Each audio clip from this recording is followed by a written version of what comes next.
Salut à tous, on se retrouve pour l'épisode 1288 du Zap Image. Donc aujourd'hui on a dépassé la barre des 361 000 abonnés sur la chaîne. Donc merci à tous ceux qui se sont abonnés ces derniers jours, ces dernières semaines, merci à vous. Et pour ceux qui ne l'ont pas fait, n'hésitez pas.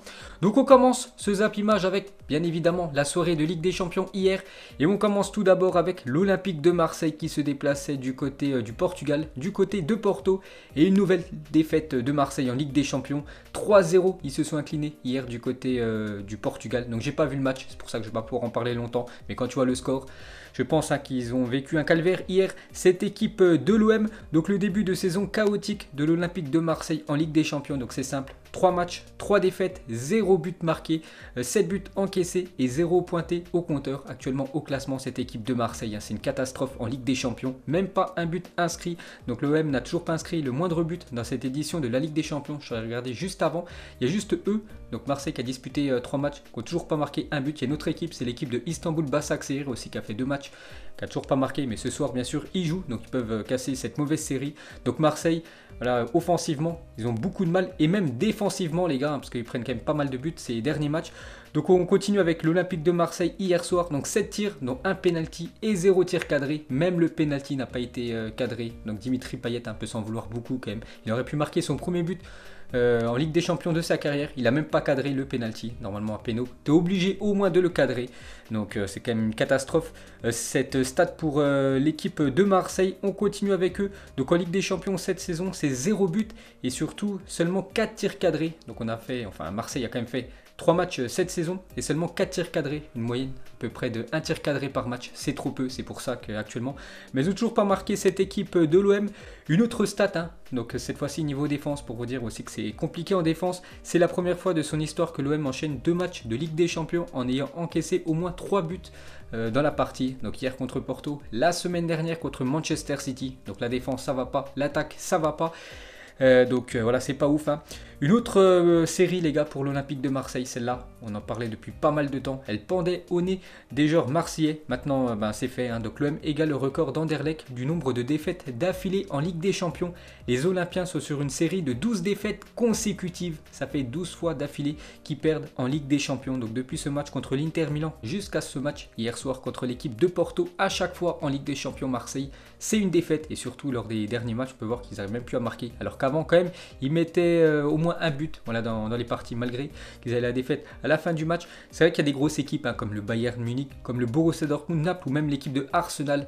Mais Marseille peut au moins accrocher de temps en temps voilà, ces équipes, mais pas du tout. Voilà, c'est quand même une très mauvaise série. Donc une déclaration de Mandanda, le capitaine qui est complètement dépité, bien sûr. Il a dit qu'il va falloir se remettre en question parce qu'on n'est tout simplement pas au niveau de cette compétition. Notre objectif est maintenant d'améliorer notre image parce que là, on est ridicule. Donc voilà, la qualification 8e, on peut dire que c'est mort.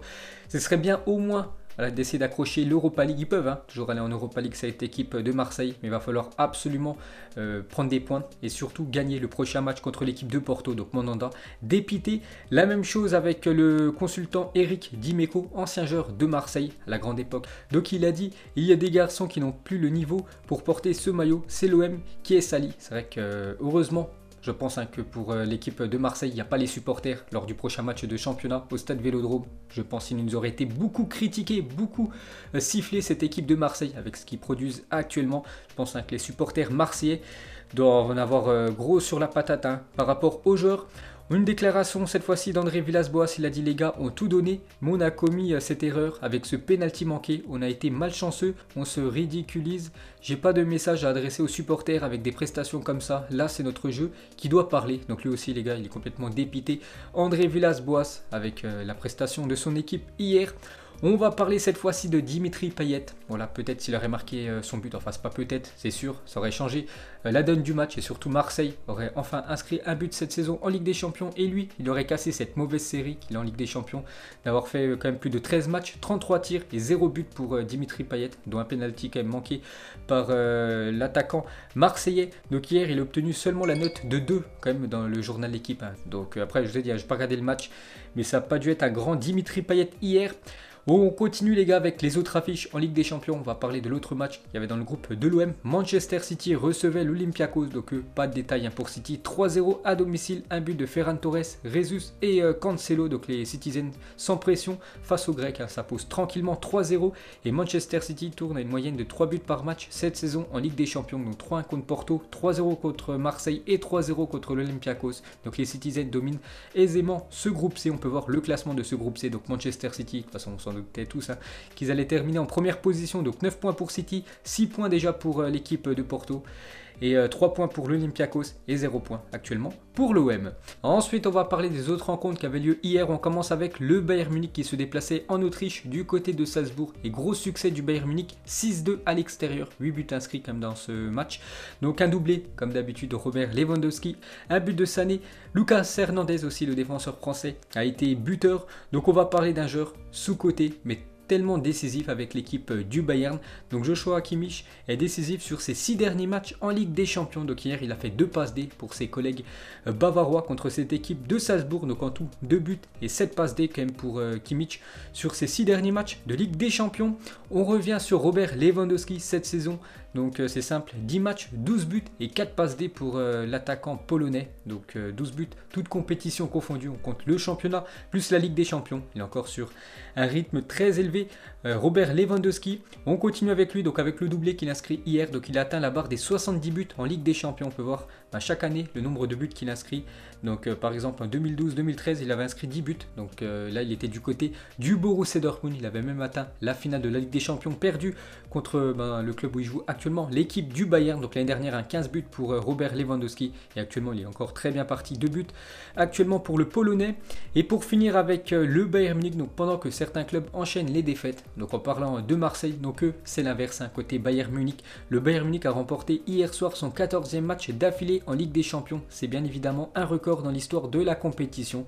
Donc les gars, 14 matchs d'affilée où il y a eu une victoire au bout pour cette équipe du Bayern qui écrase tout actuellement sur son passage. Et pour finir avec cette équipe bavaroise, on va parler du coach Hansi Flick. Il y a un an, jour pour jour, Hansi Flick débarquait au Bayern, donc il remplaçait Niko Kovac, maintenant entraîneur de l'équipe de Monaco. Donc depuis, il a fait 43 victoires, un match nul, 3 défaites seulement pour l'équipe du Bayern, 3 buts à peu près marqués en moyenne par match, 0,81 buts encaissés par match.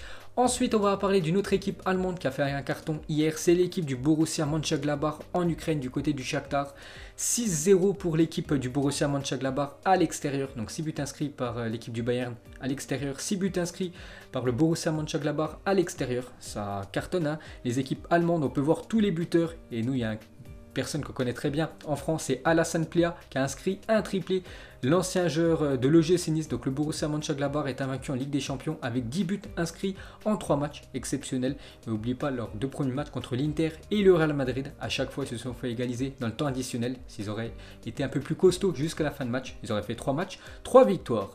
Et pour finir avec Alassane Plea, auteur de son premier triplé en Ligue des Champions. Donc il a fait signer le ballon du match par tous ses coéquipiers afin de le ramener chez lui. Il s'en souviendra longtemps. Bravo à lui et bravo à son équipe du Borussia. Ensuite, on va parler d'un autre carton qu'il y a eu à l'extérieur hier. C'est l'équipe de Liverpool en Italie du côté de l'Atalanta Bergame. Et 5-0 pour l'équipe de Liverpool. Un but de Mohamed Salah, un but de Sadio Mané et un triplé de Diogo Jota, le nouveau joueur de cette équipe de Liverpool. Donc Liverpool inscrit 3 buts en l'espace seulement de 7 minutes. Donc à la 47e, 49e et 54e minute. Donc voilà, le match était fini. Les Reds mènent actuellement 5-0 sur la pelouse de l'Atalanta Bergame. Bon, après il n'y a pas eu d'autres buts, mais c'est déjà une grosse victoire bien sûr pour les Reds. Donc on revient sur l'attaquant portugais Jota qui vient de marquer son premier triplé avec Liverpool. N'oubliez pas qu'il a rejoint le club ces dernières semaines. Donc Diogo Jota vient d'inscrire son 6e but en 4 matchs avec les Reds. Il avait déjà inscrit un but contre Sheffield, un but contre Midtjylland, un but contre West Ham et cette fois-ci un triplé contre l'Atalanta Bergame. Donc on continue avec le portugais. Donc Jota a marqué autant de buts pour Liverpool en 2020 que Roberto Firmino. 5 buts pour Roberto Firmino. Je vais regarder juste avant ses stats les 10 derniers matchs qu'il a disputés avec Liverpool. toute compétition confondue, il a inscrit seulement un seul but, alors que Jota, on a parlé juste avant, 6 buts en 4 matchs. Donc hier, il a commencé sur le banc, voilà Roberto Firmino, mais il est rentré en jeu à la 65e minute, à la place de Jota. Donc attention à l'attaquant brésilien, parce qu'il pourrait perdre sa place, et Jota pourrait devenir le titulaire indiscutable de cette équipe avec Salah et Mané juste à côté. Donc attention à Roberto Firmino, vous savez, il a inscrit seulement 5 buts depuis début 2020, alors que Jota, en l'espace de quelques matchs, a le même nombre de buts inscrits que lui. Et pour finir avec Diogo Jota, donc les joueurs de Liverpool qui ont inscrit un triplé en Ligue des Champions. Donc il y avait déjà eu Michael Owen, Benayoun, Coutinho, Sadio Mané en 2018 et maintenant on peut rajouter Diogo Jota en 2020. Et pour finir sur cette rencontre, on va parler de Salah, buteur hier. Donc il est devenu hier soir le co-meilleur buteur de l'histoire de Liverpool en Ligue des Champions avec 21 buts marqués. Donc il est ex-aequo avec Steven Gerrard. Ensuite, on va parler de l'Ajax Amsterdam qui se déplaçait du côté de Midtjylland et nouveau succès de l'Ajax 2-1 du côté du Danemark. Donc parfait pour cette équipe néerlandaise. On va parler cette fois-ci du Lokomotiv Moscou qui recevait l'Atlético Madrid. Score final 1 partout. Donc l'Atlético est tenu en échec du côté de Moscou. Et une petite info sur Luis Suarez. Donc Suarez a pris un carton jaune pour être allé checker la VAR avec l'arbitre qui regardait s'il y avait penalty pour le Lokomotiv. Donc du coup il était juste derrière. Donc l'arbitre s'est retourné, en plus c'est un arbitre français, et lui a mis un carton jaune. Et pour finir, on termine avec le choc hier entre l'équipe du Real et l'équipe de l'Inter. C'est le match que j'ai regardé et j'ai bien fait parce que c'était un match spectaculaire avec beaucoup de buts. Et j'ai pu voir la victoire du Real Madrid 3-2 contre cette équipe de l'Inter Milan.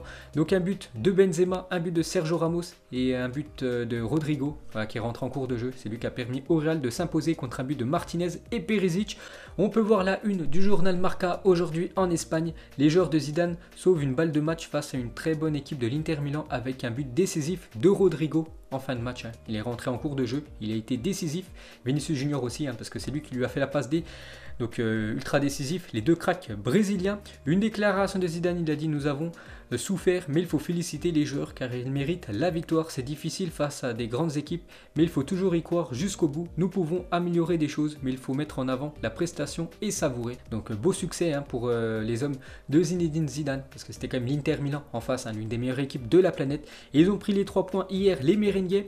On revient sur Karim Benzema qui a fait un gros match hier, l'attaquant français. Donc comme d'habitude, il choque un petit peu tout le monde en Europe. Donc Benzema a fait de l'Inter Milan sa 31e victime en Ligue des Champions. Seuls 3 joueurs font mieux dans l'histoire de la Ligue des Champions.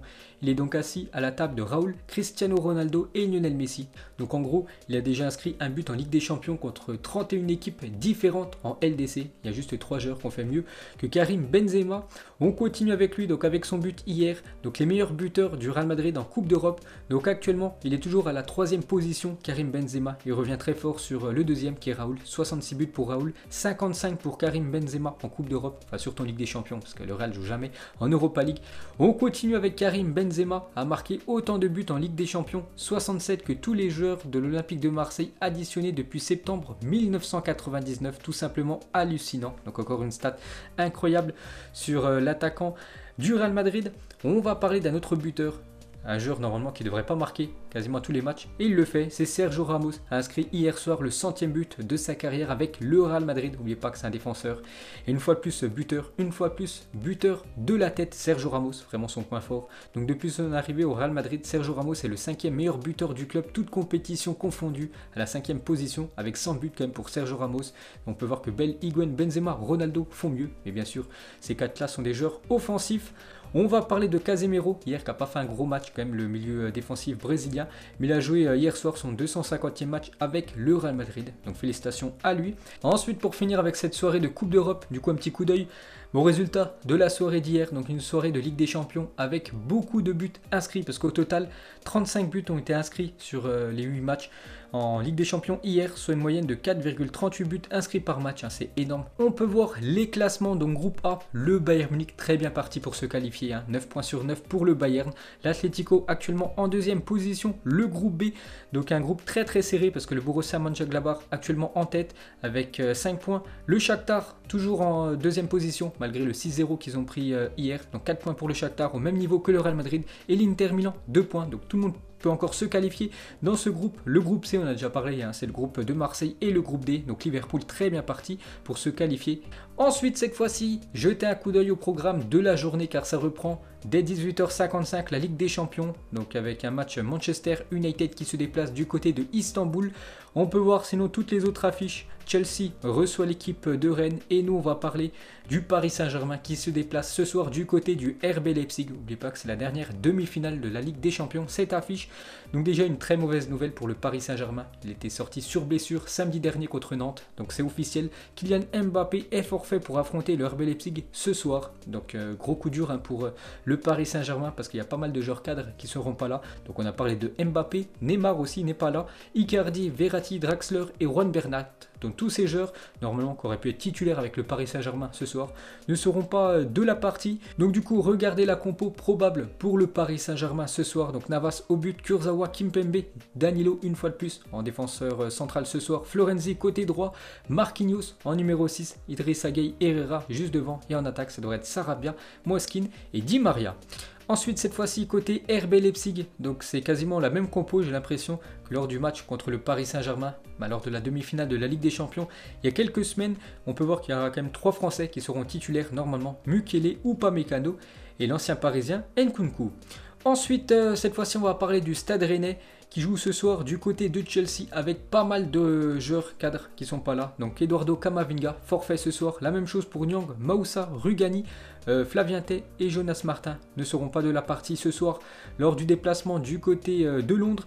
Donc une déclaration de Timo Werner, l'attaquant de Chelsea sur le Stade Rennais. Il a dit « Il se débrouille très bien en ce début de saison. Ils seront très durs à battre. Mais on est assez fort pour battre toutes les équipes au monde. » Bien sûr, hein, Chelsea quand même pas ultra favori pour ce match parce que voilà, Rennes, voilà, ils ont un peu de mal quand même en Ligue des Champions alors que Chelsea ça se passe plutôt bien avec leurs grosses victoires qu'ils ont obtenues ces derniers jours, que ce soit en championnat ou en Ligue des Champions. Donc il dit hein, que ça va être compliqué, mais bien sûr son équipe peut battre toutes les équipes de la planète. Ensuite cette fois-ci on va parler de la Juventus qui se déplace en Hongrie du côté de Ferencváros et normalement Pirlo, le coach, devrait aligner Cristiano Ronaldo et Alvaro Morata en attaque ce soir. Du coup Dybala devrait débuter sur le banc d'après les dernières infos. Donc Cristiano Ronaldo, première fois qu'il va jouer cette saison en Ligue des Champions vu qu'il était forfait pour les 2 premiers matchs. Ensuite on va parler d'un transfert officiel, on avait parlé hier, c'était simplement une rumeur, il allait passer sa visite médicale. Maintenant c'est officiel, Geoffrey Kondogbia signe à l'Atlético de Madrid. Donc c'est un transfert aux alentours des 20 millions d'euros. Voilà, il quitte cette équipe de Valence et rejoint l'Atlético Madrid. Et pour finir ce Zap Image, mettez-moi un petit prono ce soir entre le RB Leipzig et l'équipe du Paris Saint-Germain. Donc moi je reste sur le prono que j'avais dit lundi soir en vidéo. J'avais dit match nul entre ces deux équipes, ce serait bien de prendre au moins un point pour le Paris Saint-Germain avec tous les joueurs absents. Donc je vais partir sur le nul. Donc voilà les gars, la fin de ce Zap Image 1288. Donc si ça vous a plu, un petit like et on se retrouve demain pour le prochain épisode. Ciao à tous.